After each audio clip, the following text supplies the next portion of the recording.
right, we are back and we are live, I hope.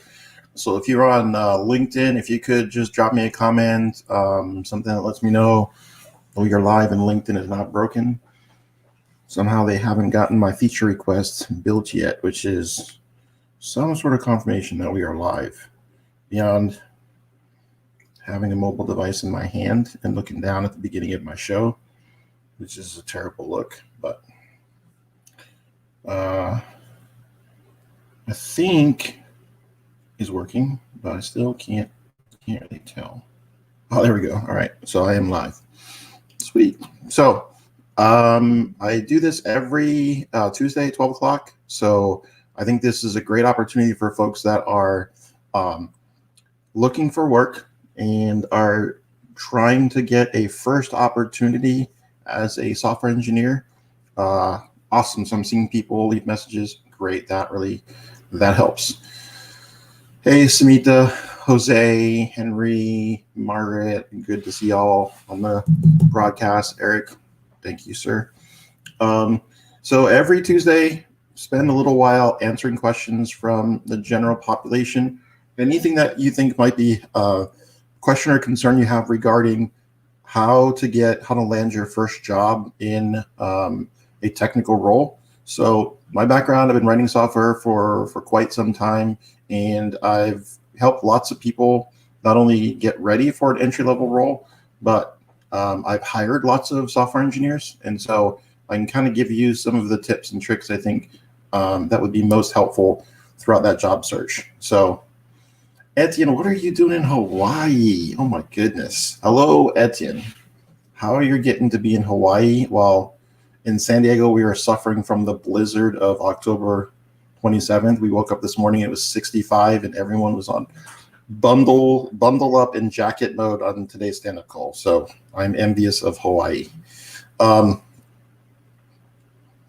Yeah, so that's what this is about. So if you have questions, if you're trying to prepare for a interview, if you're on the job search, if you're thinking about a career in tech, now is a great time for you to drop some questions and I will answer them, or at least take my best stab at answering the questions. And so I usually talk at the top about something that maybe resonates or happens over the course of the week, and use that to sort of drive home a message for folks that are sort of on that hunt. And so the tip that I have for you this week is that times are tough, but change is coming, right? Change is coming. So let's say most important thing is to double down on what I talked about previously, which is like the consistent effort that you should be making every day. You should be spending a little time learning something new, spending some time working on your passion projects, spending some time doing not only the reach outs, but the follow-ups, and then having a spreadsheet so you can track all that and make sure that you actually have a process in place. Figure out what works for you. So I don't think it's a full-blown CRM for most folks, but just a spreadsheet, just dropping something on a Google Doc or Google Sheet is going to be super helpful to make sure that you're holding yourself accountable to doing the right number of reach outs and follow-ups and actually following up, right? Setting a holdover and say, okay, I talked to this person in 7 days.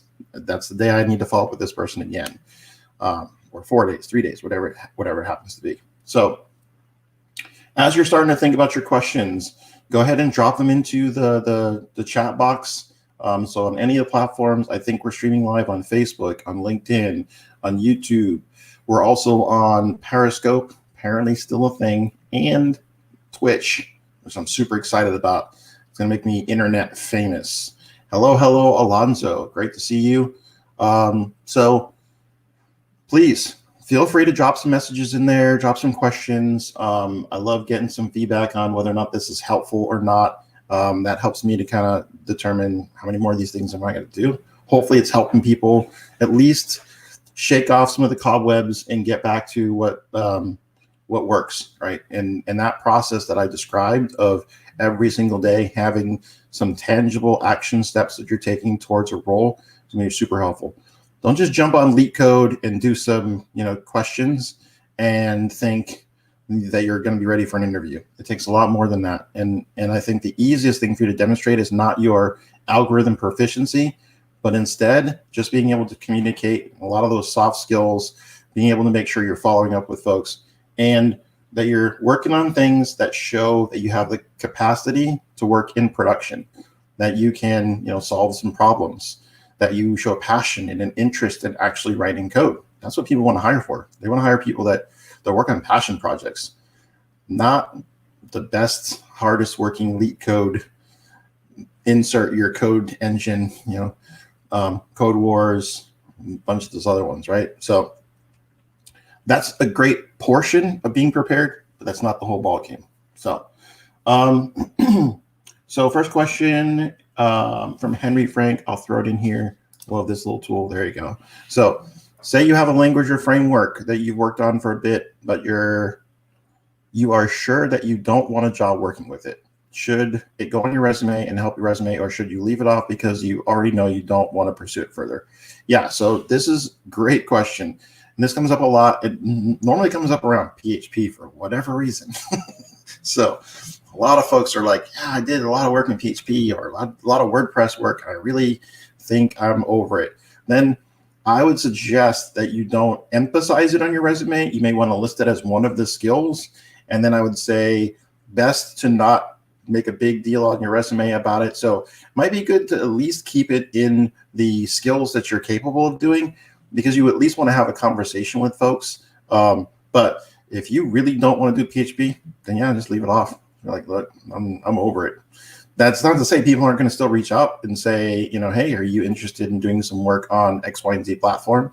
And then you find out it's something you don't like. But there's also the concept of beggars can't be choosers, right? And so sometimes when you're early on, you'll want to just take an opportunity that leads you down the right path. And it might be just a step along the way of doing something that you think is going to be where you eventually want to be like super happy. And I think a lot of engineers are like, they get big eyes in the very beginning, but they are pragmatic and they understand that you're going to have to accept some opportunities to get more skill and get a foot in the door. Then you get to pick and choose a little bit more of like what type of work you want to specialize in, get really good. And then when you get really good at it, then you get more opportunities and more choices. So, all right, next, so good feedback from random LinkedIn user. I wonder what that is. Is that somebody that has not followed me? Is that what that is? Where it just says LinkedIn user? Somebody schooled me on that, because sometimes I see just LinkedIn user and not an actual name. Question from Eric: which field in the tech industry would be the best for a junior engineer to go for at the beginning of a career? So I would say it's very, very specific to the region or the place that you are attempting to find work in, right? So in specific markets, like let's say in Boston, there might be a lot of work that's around like the Ember framework, and there might be a lot of marketing tech and fintech in Boston or in Chicago. And in San Diego, it might be a lot more of like life science organizations, and there could be a lot more organizations that are into defense contractors, things that are in that, biotech space.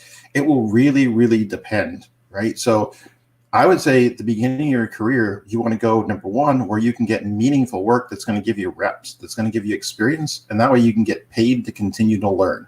That's the name of the game when you're early on in your career, getting paid to learn. So that means that you should be in environments where you're getting to touch some things, where you're going to want to wear a lot of hats, because then you're going to learn a lot really fast, and it will allow you to accelerate your career.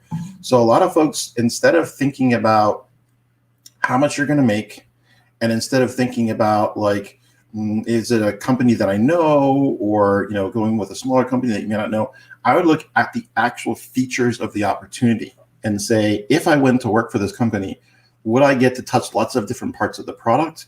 Would I get to be involved in the decision making? Will I get to be involved in some of the like planning for things, and not just like, hey, you're going to take these tickets in the backlog, or you're going to work on bugs, and that's all you're going to work on. So I'd say try and think about fields where there's lots more opportunity early on for you to be exposed to lots of different opportunities, right? You want to get exposed as much as you can. So Neil Bloom, Superstar in the audience today. So Neil asks, should a dev work at a startup or a big tech company as their first bootcamp job? So if you went to a coding bootcamp, I think a startup is a great environment because I think it's one of those places where you get to wear a lot of hats. You typically get to work with fast, scrappy folks that are going to be maybe pivoting quickly, and you get to sometimes wrestle with some really interesting business problems and work with, in many cases, much more bleeding edge technology. So if I was saying you're brand new, you're just coming out of boot camp, you are also someone I think that can add a lot of value in some of those organizations because you're just going to get heads down and you're going to wrestle with something until you find a solution. And oftentimes it's a much more direct relationship between like, hey, here's your problem. I need you to just be autonomous and solve it, than it is in a larger organization where there may be a lot more bureaucracy, things might move a lot slower, and you may be more limited in what you get exposed to and what you get a chance to touch. So there's this sense of ownership many times when you're working at a small, lean, scrappy startup, and you're getting to really say, okay, this is your project, this is your task. So great follow-up question too. Man, Neil Bloom. He's like a rocket scientist. These sharp questions. Follow up. What size startup is the right size for a boot camp graduate to get as their first job? That is a good question because here's the problem. If the organization doesn't have enough folks internally to support a new developer, that can also mean that it's more challenging and you will have to, on your own as a developer, you will have to reach out and get some great mentors to surround you so that you will have a support network for you to thrive. And so I'd say organizations that are large enough to have that support structure in place are going to be places where you could thrive a lot easier and have to do less of that work on your own. So that's really the question, is whether or not they have the infrastructure in place and how many other new developers. So I'll give you a few red flags that I, as a person that's been in the space for a while, see a lot of folks doing that I think are worth avoiding. So as a new developer, if you see an organization that's a small startup, let's say it's a 10-person organization, they've got 5 people on the engineering team, and they've got more than one junior engineer, I might steer clear of that opportunity. I might say, look, 1 to a couple seniors, great. That's a great ratio. If instead you've got a couple juniors to 1 senior, that's a bad ratio, right? And what I mean by that is it's like going to be really hard for the senior engineer to stay heads down, stay focused, and to also be able to give support and answer questions and insight as to this is why we do these things these ways. So I think that ratio should be multiple tenured senior folks that have experience to each individual apprentices, if I like to call them, right? Newer early career folks. And if you have that ratio out of whack, then it usually results in pain on both sides. From the organizational standpoint, it's painful because it's really hard for folks to level up. And I will often hear folks that make the mistake of hiring too many junior engineers for who they can support. They will say things like, I brought them in and over the course of a year, they didn't really get much better. Like, well, you didn't have very much attention that you could apply to them. So think about that as you're considering what's the right size, the size that they can support the number of juniors that they have. Now, it gets much easier when it's well-funded and the organization is in growth mode and they're Series A, Series B, and they're beyond the super early stages. But that's what I would be looking for as you're having that conversation. The question asked during the interview is, what type of support do you provide for early career developers? And if they say, look, I'm going to need you to come in and hit the ground running, and I'm going to need you to be pretty autonomous, then you might dig a little deeper and ask, like, what's the ratio? Like, how many seniors do you have on your team? How much time will I have to interact with those seniors? And I know some people might think, well, that's going to make you seem like you're needy, but that's a reality. You're going to need to have some support, or you're going to have to go outside the organization and build your own mentorship network. So great question, Neil. Sharp dude. Christopher Lim, he asks, what is the best mentality you need to land your first job? I think mentally, you should just be super gritty. That's the best word I use to describe the mentality that I like seeing when I'm a hiring manager.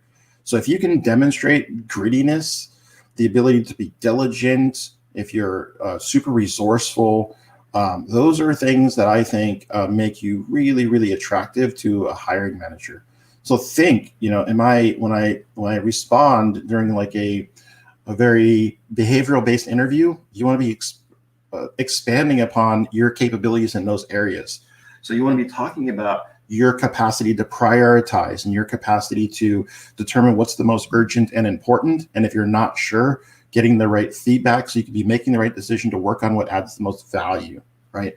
That how to, when you can't find an answer on Google, how do you dig a little bit deeper? Where do you go next when you get stuck and you can't find it on Google? Do you have a process that you use? Those are things that you should be able to not only like utilize and leverage, but be able to communicate effectively. And not just like when I get stuck, I ask someone for help. That's not a great response, although it may be what you resort to.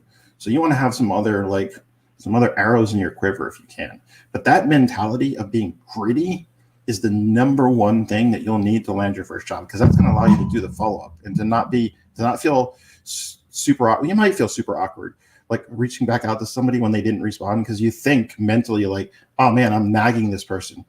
But they're busy. Hiring managers are busy. They're, by the very definition of them looking for people to come on board, they're short-staffed.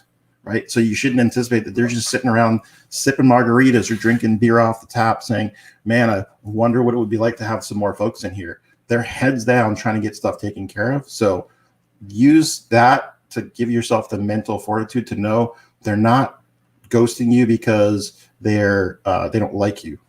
They're busy. So that just means ping them, follow up. Eric asks, what is the biggest mistake I see junior devs make when they're looking for their first job? Okay, so I think the most clear-cut, obvious one that I see, you asked for mistakes, so I'll give you a couple. The first is the shotgun approach, sort of like a lazy, half-hearted effort at finding work, which is like they wake up like middle of the morning, right, like 10 o'clock, 11 o'clock, and then they jump on Indeed and they start hitting the one-click apply. And so when they say, I'm not getting any, everybody wants experience, but I don't have any experience. And so I can't get a job. So I can't get any experience. They have that false narrative. And then I ask them about their process, and their process is super jacked up. It's just clicking on the apply buttons or submitting resumes. And I'll ask, well, how many do you submit? I'll be, I submit 100 a week. I'm like, well, there's your problem. There's not a focus. There's not treating it like it's a job.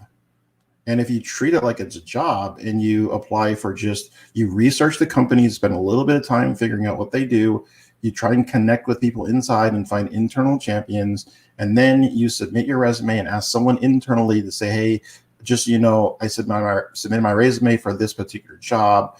Love it if you could put in a good word. Like, instead of doing that, instead of putting the work effort in, they're just trying to do the absolute minimum and thinking that the world is against them. When the reality is they're not using a really efficient process to like be prepared and take advantage of an opportunity. So that's the first big mistake. The second mistake that I see a lot of them making when they're looking for their first job is they're not very focused, and they will literally communicate like, I'll take anything. Like, if it's a front end position, back end position, databases, doesn't matter to me. I just need a job. So like, I'll take anything. That is like a super big sign of like desperation that is off-putting to hiring managers, to HR, to folks that are like, even folks that you're asking questions and trying to get mentorship from. So you don't want to come off as like you're super desperate for anything, even though under the surface you might be. So you have to be like a duck, where you're above the water, calm, cool, collected, looking around, surveying what's going on. And then under the water, you're pedaling like hell, right? Just pedal, pedal, pedal, pedal, pedal. So that's the biggest second mistake that I see people make. They're super focused on the being like I'm going to be vulnerable and transparent and say, I'll take anything. I'm just super desperate. I need a job. And that's not good. So hopefully avoiding those two will take you out of the and then folks sometimes psych themselves out, and 90% of it is just people not being in the game. They're just not reaching out. They're just not putting the effort forward. They're not following up. And so the majority of people eliminate themselves because they just don't put the effort forward. So LinkedIn user. So, hey, Mike, been a while. Not sure who LinkedIn user is, though. No picture. It's just a random person that I think knows me, but now I don't know who they are. So, been a while. In this current Zoom situation for remote working, how should devs approach their first job without hands-on experience or direct mentorship? Have you heard if this is an issue for green devs? Sure. I think every developer has this fear that their job rec says you need 2 years of experience and you don't have really any, right? So here's how you counteract that. Build some projects, work on some stuff. And trust me, it's not like they're going to expect you to have like 3 years worth of projects.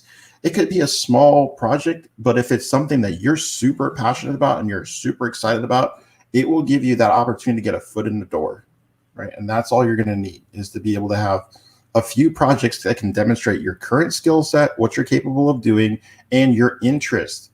People really underestimate, as an early developer, you're excited, right? You really want to do this, but you're not good at explaining that and telling people that this is really something you want to do.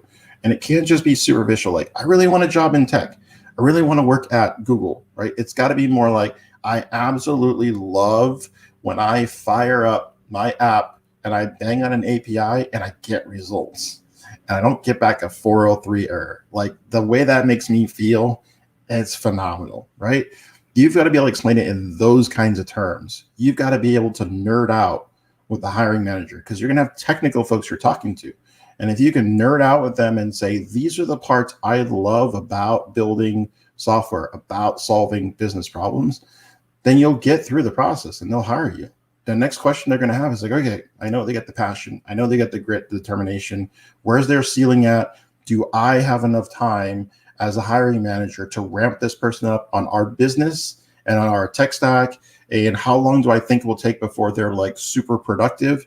That's the decision in their minds. They're beyond like, if you're going to be a good fit, if you're going to show up on time, be hardworking, all that stuff is clear. Now it's just like, okay, can we ramp them up fast enough for me to be able to like make this work? Are you the right candidate for this job? And then you just close them. Like, you are the right candidate, and here's why. So I would say the Zoom situation makes it a little bit easier, and here's why. Here's a couple bonuses to think about, like interviewing on Zoom. One, you can script some of your conversation. So if you ain't cheating, you ain't trying, right? So you can take some of the part of that conversation and you can have your bullet points, and you can have the, okay, I'm going to talk about this, this, and this. And regardless of the direction that they try and steer the conversation, my strongest suits are X, Y, and Z. I got to fold these into the conversation. And you can have your notes up and you can be prepared to hit those and sound crisp and have it like, last month I worked on this project and I was super happy because I was able to do X, Y, and Z, and I learned these skills, and I made this massive mistake, and this is what I learned from the mistake. And you could just go right down the list and have a narrative that's just worked out. So I'd say Zoom and the ability for you to like not have to drive to an interview, but instead be able to like just, get dressed, get on camera, and have a little bit of a script that you could maybe work through, I think is giving you a significant advantage. Now, disadvantage is you don't have the on-site, you're not getting to come into the office and have lunch and do all those kinds of things, but that's usually not happening with a junior engineer anyways. It's usually a little bit more of like they walk you into a small room and you do some whiteboarding and they ask you some questions. As you get more senior, then it gets fun. Awesome. So that's all the questions that have come through so far. So if anybody else has any additional questions, feel free, drop them in the chat box. Again, in any of the platforms, Facebook, LinkedIn, YouTube, drop them in there. I'm more than happy to answer them. I'll hang out for a little bit and see if a few more come through. In the meantime, I can talk about our program. So we have a software apprenticeship at San Diego Code School. Super excited and proud. We've had a couple of our students just recently get offers for permanent roles. And so super exciting to see that my diabolical plan to get people to work and learn is working. So our program, we don't charge any kind of like fees. Instead, if you know anybody that's interested in getting into software engineering, our program is 100% free. In fact, we pay people to go through our curriculum And then we pay them for up to a year of on-the-job experience. So it starts at $18 an hour, which is not bad. And we are primarily focused in creating opportunities for folks that are Black, Latinx, women, LGBTQ, and neurodiverse. And so that's really our target, our demographic, in order to sort of swing things in a different direction inside of shops. So for those of you that are thinking about becoming a software engineer or on the job hunt, job search, there's a lot of shops that are not diverse. And our focus is to help create opportunities for people that are of a diverse background, be skilled, be ready, and get into jobs where the environment should have more of that. So, good question. So Gregory asked, should you be open to working in anywhere in the US if you want to stay in a certain city or take what you can get starting out in the industry? So prior to COVID, my response was always stay local and pick a specific marketplace and try and focus your job search in that narrow marketplace. Now, because a lot of organizations are thinking about much more long-term remote work opportunities, I think you can expand beyond the region, but I still would suggest that you primarily focus your search around a specific geographic region, because that's where you're going to be able to understand the landscape of what's happening in that market. What are the types of years of experience, types of tech stacks, types of industries that are prevailing in that space. Now, you might say, let's say for us, for our apprenticeship, we focus on ServiceNow work. That's one of our industries or infrastructures, applications, platforms, if you will. So it's a platform that we try and go at and target so that we can sort of stay in that one niche and stay super focused on getting people a skill set that we know is in demand. So that said, we can move beyond San Diego. We can think beyond just this region. We can think of, well, really anywhere in the US where someone's doing ServiceNow work, ServiceNow implementations, our students would be able to go in and crush it. So if you have a skill set that you know beyond just your region, it is prevailing in a bunch of places, sure. Then you just want to be targeted. You don't want to just randomly say, well, now that COVID and it's remote, I can take a job anywhere. It should be take a job that's going to match your skill set, your background, the passion that you have, etc. So you still want to focus. But I think the question today, to your point, is less relevant about staying in a geographic area, and it's more about maybe exposing more opportunities. So starting in your region and then exploring other places where you can find that same technology stack or apply your same skill set to jobs in other cities as well. But then be open to moving, because COVID's over. There are some companies that they're only doing this temporarily. They're just doing it because they have to. And it's hard for some organizations. There are some reasons why, from an employer standpoint, it can be more challenging. As an example, the way that employment laws work is by state. So there's federal employment laws, but there's also state employment laws. So some employers really just don't have the capacity to have people working in 15 different states. They have to focus in a smaller geographic area because they just don't have the HR resources to spread themselves out all over the place. So it can be tough as a small business owner, I can tell you. It can be a challenge. Any other questions? Got a lively one today. Lots of good participation. I appreciate that. Shout out to the Snackwalls podcast as well. So if you haven't heard my podcast, you should definitely check that out. Lots of snack size episodes. Had a really good recording session today. So in about 2 weeks, phenomenal episode coming. Not that today's isn't great. To what extent, Henry asks, to what extent is it worth your time to pursue specific companies, not necessarily FANG, but larger and more prestigious, as opposed to basing your search on whoever has the job postings this week? I think it's always good to have like your top X number of companies. So I say like top 10, right? I think it's always great to have, these are the top 10 companies that I think I'd always like to go work at. Now, it could be because they have this big brand and you're just like, oh man, that would make my personal brand that much stronger if I can align with their brand. And so people, when they look at FANG, which is Facebook, Apple, Netflix, Google, Amazon, you could throw in there too. So you could throw two A's in there, right? So those organizations have a lot of like brand recognition and could give you the capacity to use them as a stepping stone to get into some other place that you want to get into, right? So your boy Neil Bloom used to work at NASA. That's a door opener, right? So when you work for an organization that has that much brand recognition, that rubs off on your brand. And now your personal brand is a little bit stronger and makes it a little bit easier. Some folks intrinsically want to work at those organizations or those types of organizations because of the novel nature of what they're working on, et cetera. Some folks don't like them because they have maybe some social issues and some other things that cause it to be problematic to work for that organization.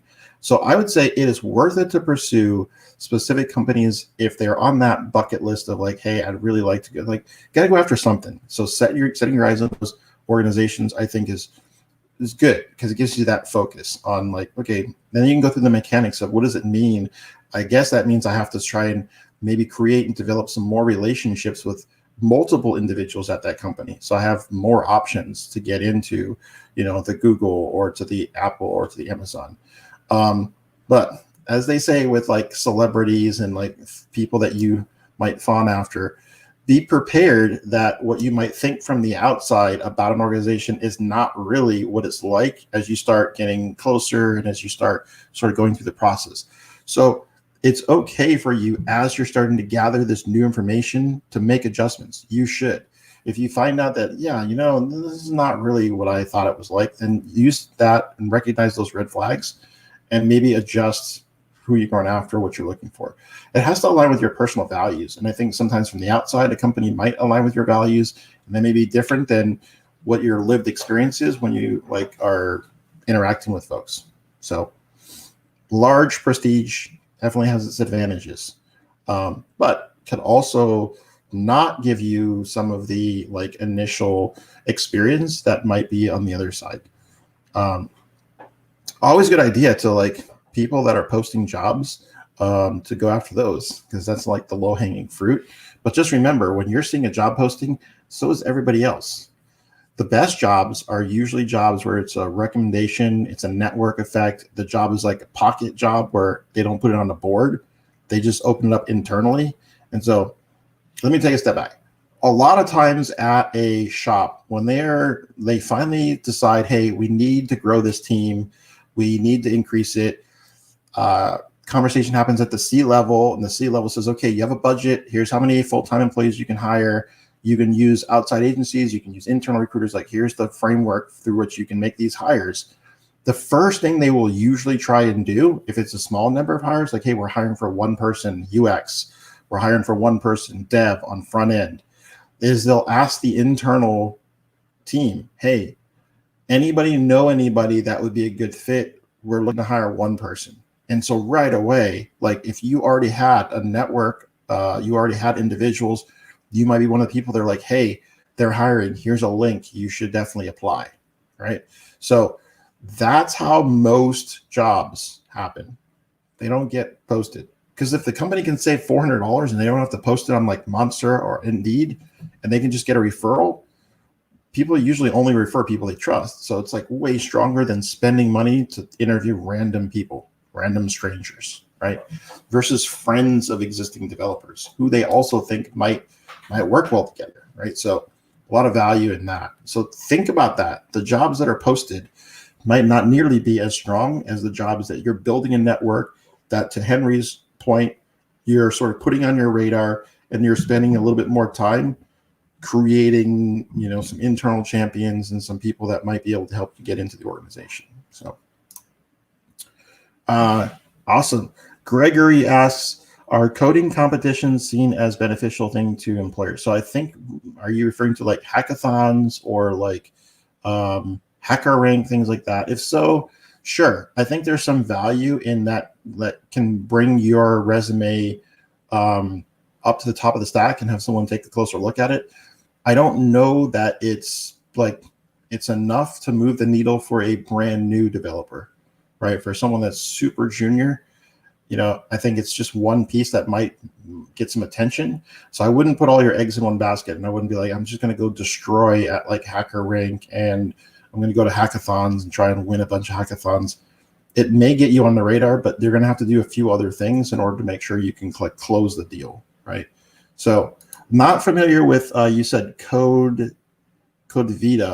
There are a few platforms out there that are being used right now where they basically, they allow you to take a little test, and then depending on how you score on that test, they could then tee up opportunities for you to, it's really just a creative way for them to like screen folks that they are acting as a outside recruiter.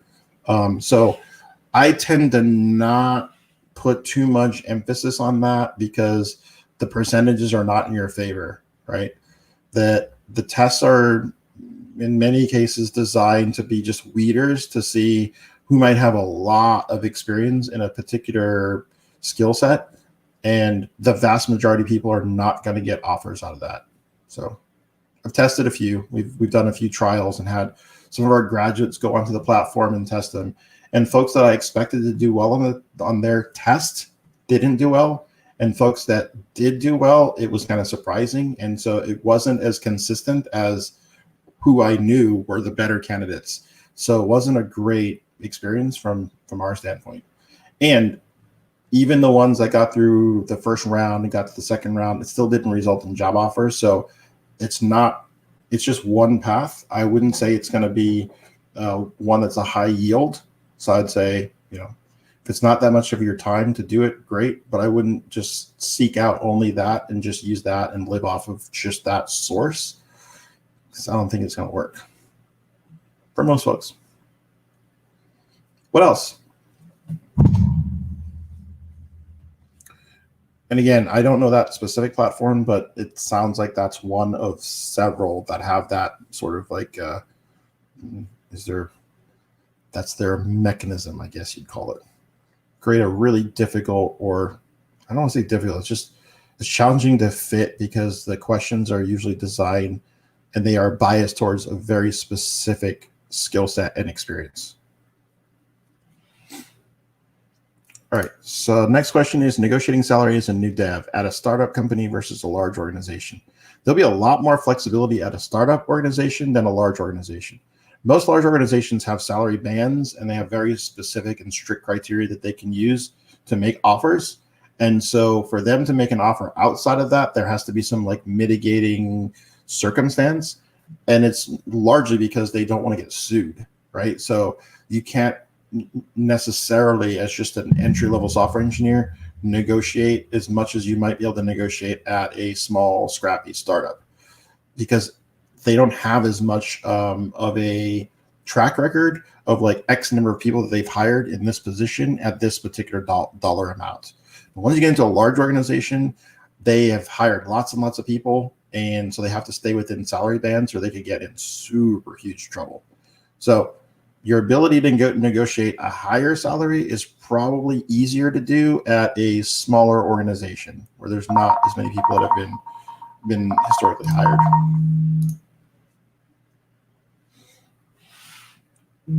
Any other questions? Phone's blowing up. Questions? All right, questions are starting to slow down, so I feel like we're nearing the end of the ride. Any additional questions? I'll hang out here for a few more minutes. I know it takes a few minutes for what I say to go across the interwebs. So if anybody else has any questions, real quick, drop them in. If you don't get them here in time and I end the broadcast, you can always shoot me an email. It's mike@sdcs.io. Happy to take those questions that I get during the week and answer them here. So Gregory asked another good question. Good starting range for a new dev. What do you need to survive? Right. So start with that. Like, is a reasonable annual salary like $50,000? Maybe. Depends on the market. It's very, very challenging to say what it would be in like Atlanta. I don't know that market. We'll say what it would be in like Chicago, New York, Silicon Valley. I'd say they're going to be higher in some places like New York, Silicon Valley, So SF is just a more expensive place to live, and so compensation tends to be higher. You might be able to, as a brand new developer, get somewhere in the 80, maybe even $100,000 as a really early developer in San Francisco. There's no way you're going to make that in San Diego. San Diego, I think a reasonable number might be 55 to 60. And that's tough in San Diego because San Diego is still a kind of an expensive marketplace, but it might go up a little bit, depends on the time of the year. So it might go as high as like 65. So average is still at like 60. I think the last trend that I saw for our graduates before we went to this apprenticeship model was like 62.5. That was the median starting salary. So very, very tightly correlated to the region, wherever you're at. So it'll be interesting to see how that changes in the rest of 2020 and into 2021. My take is I think things are going to bounce back really fast next year. And there's going to be like a big shift where everybody's going to be trying to take on software engineers. So now is a great time to be getting your skills in good shape, preparing for a role, trying to get a role, and just be in a position where next year everyone's going to be hiring like crazy. So you'll be able to move up within the organization as you have more experience. They're going to bring in more junior people to be sort of like under and supportive. So I feel like lots of opportunity in 2021 for sure. We just got to get this Rona thing over and we'll be in great shape. So any other questions? Going once. Oh, another one. Well, what would be the best path to find apprenticeships in San Diego outside of SDCS? It's been rare to find postings for apprenticeships on job boards. Yeah. We're the only software apprenticeship that I know of that regularly offers apprenticeships for this particular job role. There are a few others nationally that do SQL and other things. Frankly, there are some out there that are not good. So I would be super careful and steer clear of most of what else is out there. The only one that I can speak of that I know is really good in San Diego is ours. So what I hope will happen is that many, many more companies will see the value that this brings as another pipeline of talent into their organization, and they will begin to embrace this pattern. You'll see many more people offering this directly from the corporate side. So without having San Diego Code School involved, just having more of these organizations that have the capacity investing in this as another way to bring in talent. But we're not there yet. We're working on it. But San Diego will, I think, embrace this once we start seeing more wins and once we have more folks sort of getting exposed to this model. Frankly, from the employer side, I talked to a lot of employers that have just never even thought of an apprenticeship model, and they have been super focused on internships and other ways of establishing a recruiting pipeline, namely directly to UCSD or CSU San Marcos or SDSU. And the good news is they are starting to make that decision. So it is rare. I would agree. Unfortunately, at this point, it is rare. But they're good. If you can get into ours, it's a good deal. It's the best deal in town. Any other questions? Ooh, starting to slow down. That's all right. Give you a second. Going once. All right, so I will do this, and I'll continue to do this every Tuesday. And more than happy to answer questions. If you shoot them via email, I'll save them and answer them during the live sessions. So that said, we're going to peace out. I'm going to give you 16 minutes of your life back to scarf down your lunch and get back to coding.